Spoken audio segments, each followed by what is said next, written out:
Battle of Bengal में सबसे पहले अमित शाह के मिशन बंगाल की आइए बात करते हैं।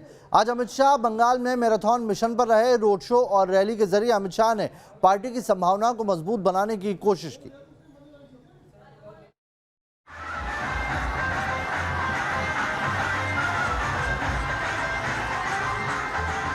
पश्चिम बंगाल के नादिया और उत्तर 24 परगना में अमित शाह की रोड शो की ये तस्वीरें हैं। भीड़ बता रही है कि बीजेपी के शाह को बंगाल में किस तरह रिस्पांस मिल रहा है। दो जगहों पर अमित शाह के रोड शो में काफी उत्साह नजर आ रहा है। अमित शाह पार्टी उम्मीदवारों के लिए वोट मांग रहे हैं। ममता दीदी का खेला खत्म होने का दावा कर रहे हैं। रोड शो के अलावा अमित शाह रैली भी कर रहे हैं। ममता सरकार के काउंटडाउन की भविष्यवाणी कर रहे हैं।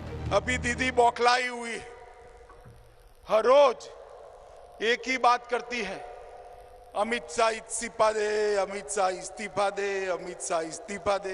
दीदी जब जनता मुझे कहेगी तब तो मैं इस्तीफा दे दूंगा, मगर आप तैयार रखो, 2 मई को आपको जरूर देना पड़ जाएगा।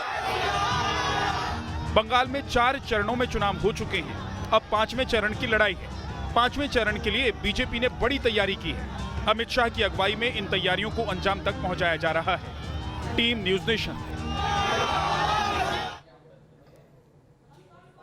इधर शनिवार को कूच बिहार में जो कुछ हुआ वो लोकतंत्र के लिए खौफनाक है। आखिर उस खौफनाक घटना के लिए जिम्मेदार कौन?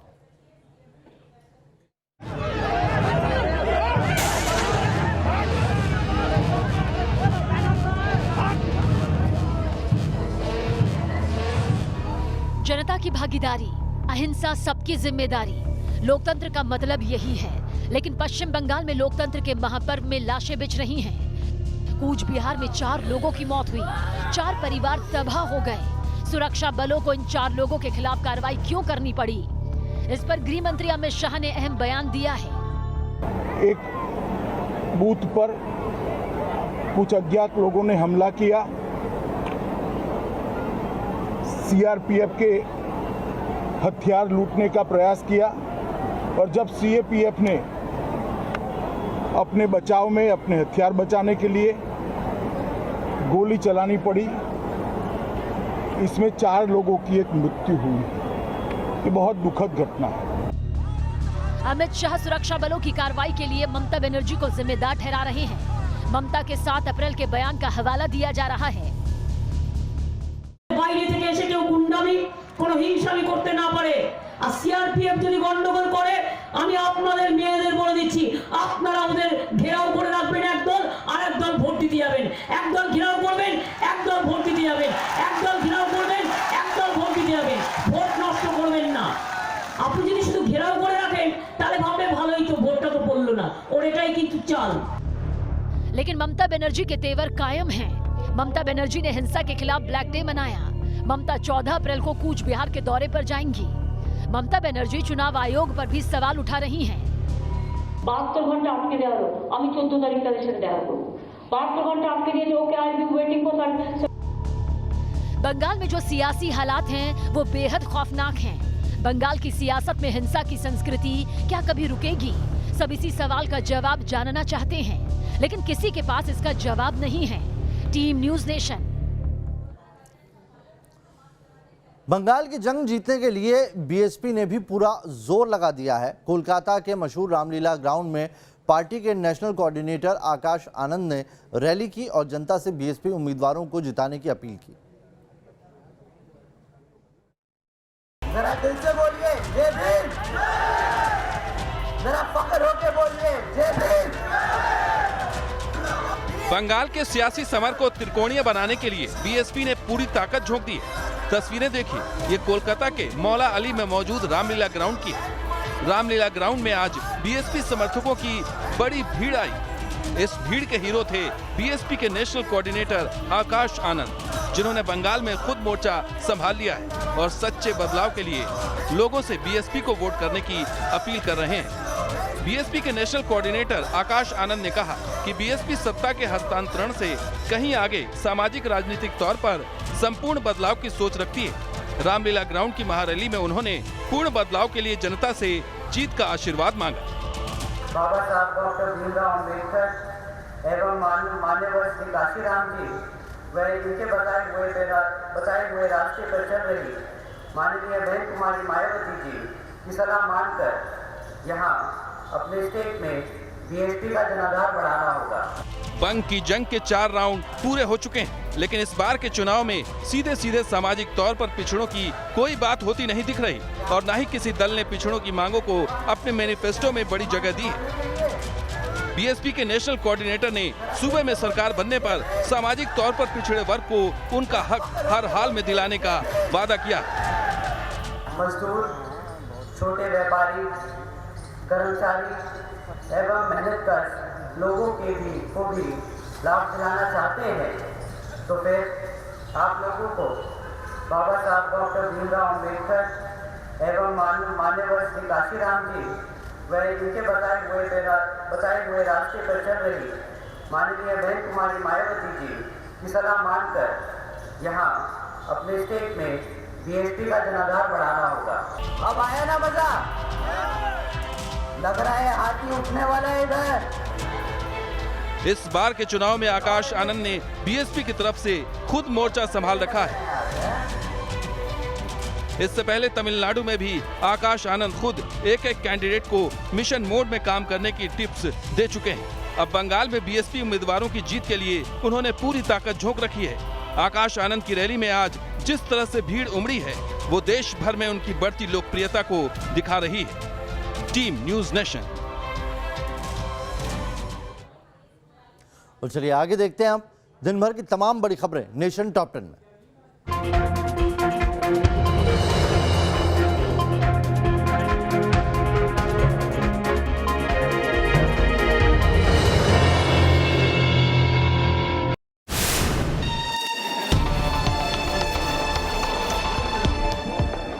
आगजनी, उपद्रव, मारपीट, पूरा इलाका धुएं के गुबार में लिपटा।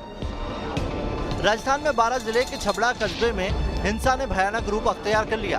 दो समुदाय के बीच हुई हिंसक झड़प से पूरा शहर हिंसा की आग में जलने लगा। दंगाइयों ने कई दुकानों को आग के हवाले कर दिया। पुलिस पर भी जमकर पथराव किया गया। भीड़ को तितर-बितर करने के लिए पुलिस ने आंसू गैस के गोले छोड़े। सोशल मीडिया पर घटना से जुड़े कई वीडियोज वायरल हो रहे हैं। पुलिस ने कुछ आरोपियों को गिरफ्तार भी किया है।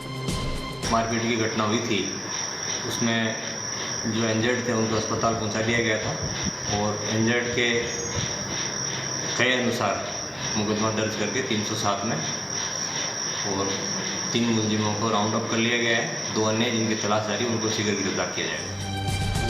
तनाव के बाद कस्बे में कर्फ्यू लगा दिया गया है। आगजनी की घटना के बाद कुछ देर के लिए शहर की बिजली काट दी गई। दरअसल शनिवार को बाइक की पार्किंग को लेकर 2 पक्षों में बवाल हुआ था, जिसमें चाकूबाजी भी हुई थी, जिसके बाद आरोपियों की गिरफ्तारी की मांग की जा रही थी और फिर यह हंगामा हुआ।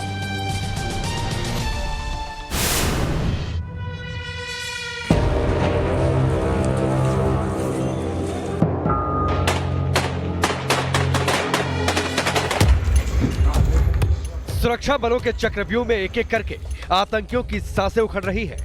घाटी में देश के वीर सपूत लगातार दहशतगर्दों को उनके अंजाम तक पहुंचाने के लिए ऑपरेशन चला रहे हैं।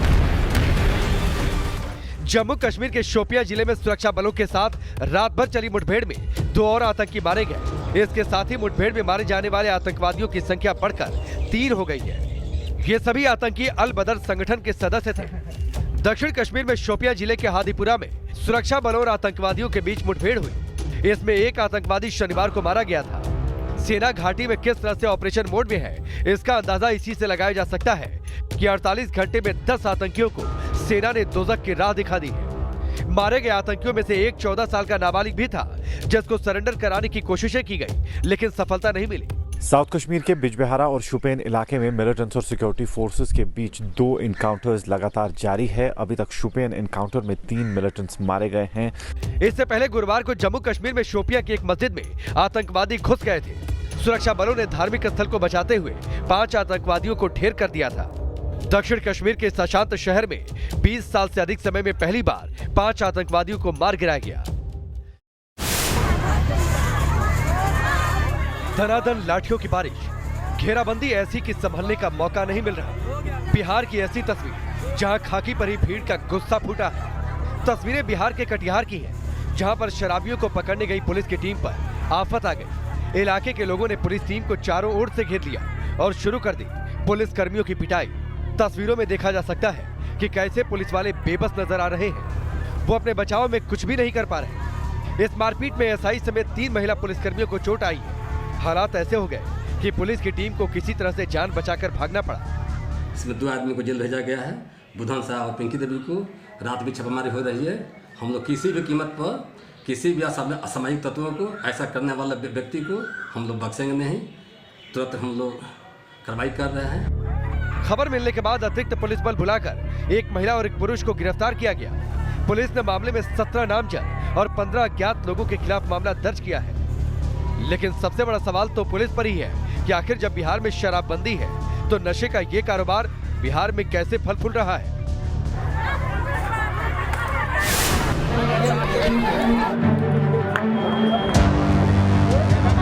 अप्रैल में जगह जगह आग लगने की घटना, देश के अलग अलग शहरों से आग लगने की तस्वीरें, पूरब से लेकर पूर्वोत्तर और उत्तर भारत तक आग लगने की घटनाएं।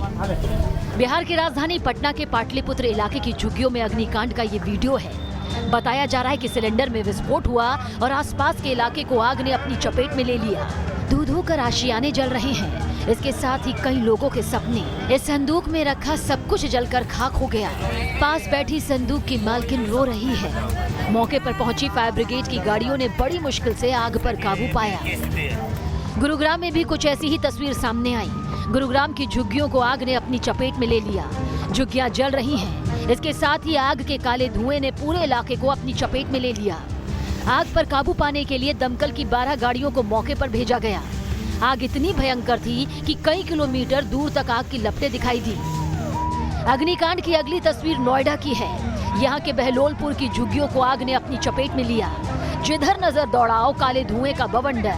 आग कितनी भयंकर थी, तस्वीरें बयां कर रही हैं। पूर्वोत्तर में सिक्किम से भी आग लगने की भयंकर तस्वीर आई।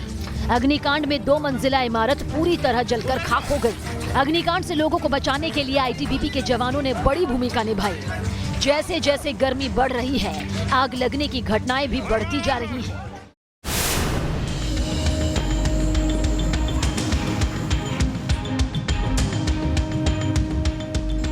कोरोना का नया स्ट्रेन विकराल समस्या लेकर आया है। कोरोना के केस लगातार बढ़ते जा रहे हैं। आलम यह है कि कोरोना ने अब तक के सारे रिकॉर्ड तोड़ दिए हैं। पिछले 24 घंटे में 1,52,879 नए केस सामने आए, तो वहीं 24 घंटे में कोरोना से 839 लोगों की मौत हुई। महाराष्ट्र देश में कोरोना का हॉटस्पॉट बना हुआ है। पूरे महाराष्ट्र में कोरोना से हाहाकार मचा हुआ है। महाराष्ट्र में एक दिन में 50,000 से ज्यादा केस आ रहे हैं। महाराष्ट्र में कोरोना मौत का तांडव कर रहा है। महाराष्ट्र के अहमदनगर में एक के ऊपर एक शव रखकर शमशान घाट पर ले जाती गाड़ी को देखकर लोगों का दिल दहल रहा है। अहमदनगर में लाशों का अंबार लगा है। वहीं नांदेड़ जिले के सरकारी अस्पताल में मरीजों की भरमार है। लगातार बढ़ते कोरोना की वजह से ऑक्सीजन सिलेंडर कम पड़ने लगे हैं। महाराष्ट्र ही नहीं बल्कि छत्तीसगढ़ और मध्य प्रदेश भी कोरोना की मार से करहा रहे हैं। छत्तीसगढ़ के दुर्ग में भी कोरोना कहर बरपा रहा है। शमशान घाटों पर लाशें ही लाशें नजर आ रही हैं। छत्तीसगढ़ में भी कोरोना लगातार कहर बरपा रहा है। हालात को देखते हुए छत्तीसगढ़ सरकार ने राज्य के 10 जिलों में लॉकडाउन लगा दिया। देश में कोरोना के केस अब रोजाना 1.5 लाख के आंकड़े को पार कर चुके हैं। हर जगह सख्ती बरती जा रही है। जिन राज्यों में कोरोना विस्फोट ज्यादा हो रहा है, वहां पर संपूर्ण लॉकडाउन का खतरा भी मंडरा रहा है।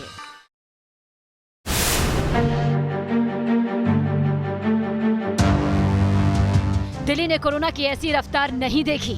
इतना ज्यादा संक्रमण की हिल चुकी है दिल्ली सरकार। दिल्ली में कोरोना के सारे वेब से खतरनाक मौजूदा वेब। 24 घंटे में दिल्ली में टूटा कोरोना का रिकॉर्ड। पिछले 24 घंटे में दिल्ली में 10,732 केस सामने आए हैं। दिल्ली में कोरोना की रफ्तार इतनी खौफनाक है कि राज्य सरकार के पसीने छूट रहे हैं। स्वास्थ्य सेवाओं पर दबाव बढ़ता जा रहा है। क्या दिल्ली में लॉकडाउन लगने वाला है? इस सवाल पर दिल्ली के सीएम अरविंद केजरीवाल का जवाब चिंता बढ़ा रहा है। दिल्ली में ये चौथी वेव है। इसके पहले 3 वेव्स दिल्ली के अंदर आ चुकी है और हम सब दिल्ली वासियों ने मिलके उसका बड़े अच्छे से मुकाबला किया और वो ठीक हो गया।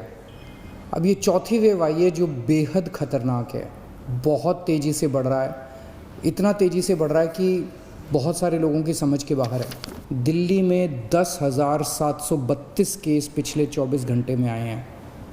10,732 केस। दिल्ली में कोरोना की चौथी लहर मुश्किलें खड़ी कर रही हैं। जो आंकड़े आ रहे हैं वो भी चिंता बढ़ा रहे हैं। दिल्ली में 65% मरीज 45 साल से कम उम्र के हैं, यानी कोरोना का नया म्यूटेंट युवाओं को निशाना बना रहा है। जानकार वैक्सीनेशन बढ़ाने पर जोर दे रहे हैं। हर आयु वर्ग के लिए वैक्सीनेशन की जरूरत बढ़ती जा रही है।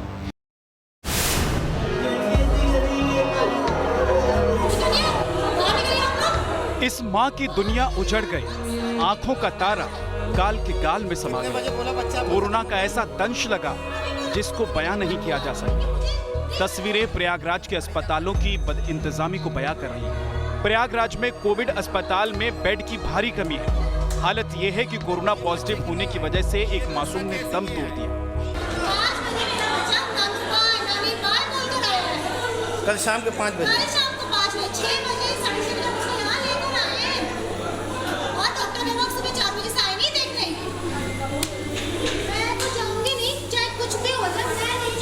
कितने बजे बोला बच्चा आपका खत्म हो गया? अभी बोला, खत्म होने की भी बात बोला होगा, क्योंकि मुझे 30 घंटे देखने नहीं दिया, 4 घंटे से। संगम नगरी प्रयागराज में बीते 6 दिनों में यहाँ रोजाना 1000 से अधिक कोरोना केस आ रहे हैं। बीते 24 घंटों में यहाँ रिकॉर्ड 1682 लोग कोरोना पॉजिटिव पाए गए हैं और 7 लोगों की मौत हुई है।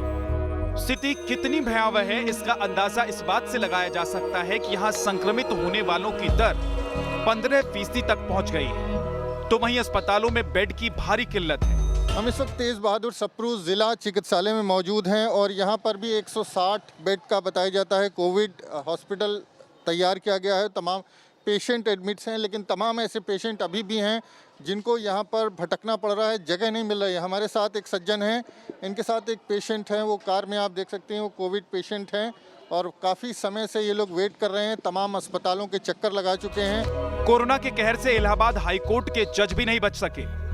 खबरों के मुताबिक इलाहाबाद हाईकोर्ट के चीफ जस्टिस सहित 12 जजों को कोरोना हो गया है, तो वहीं प्रयागराज में कोरोना से अब तक 24 वकीलों की मौत हो गई है।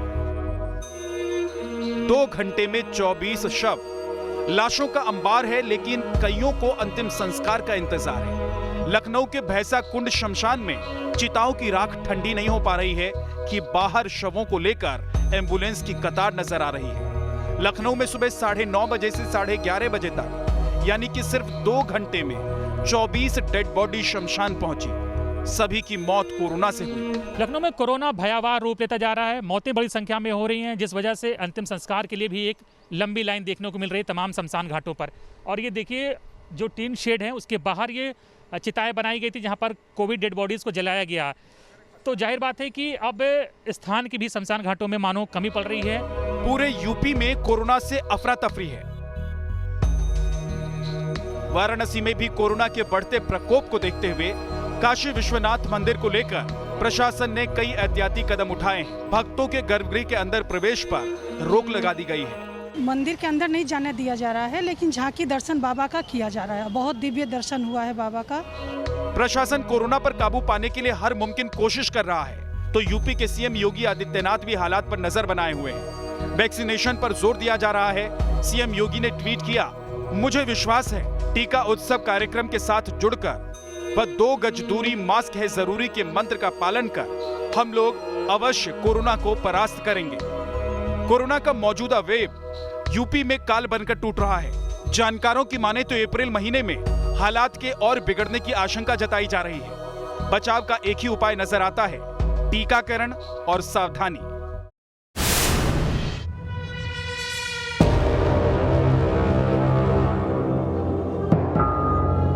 मेज पर पड़ी ये काली कमाई है, ये घूस का पैसा है। एंटी करप्शन ब्यूरो की टीम ने भ्रष्टाचार के बड़े खेल का पर्दाफाश किया है।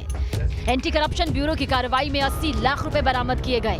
खबर थी कि राजस्थान प्रशासनिक सेवा के 2 अधिकारी अजमेर के रेवेन्यू बोर्ड से रेवेन्यू से जुड़े मामलों में फैसले देने या बदलने की एवज में घूस लेते हैं। एसीबी की इंटेलिजेंस विंग को लंबे वक्त से शिकायत मिल रही थी।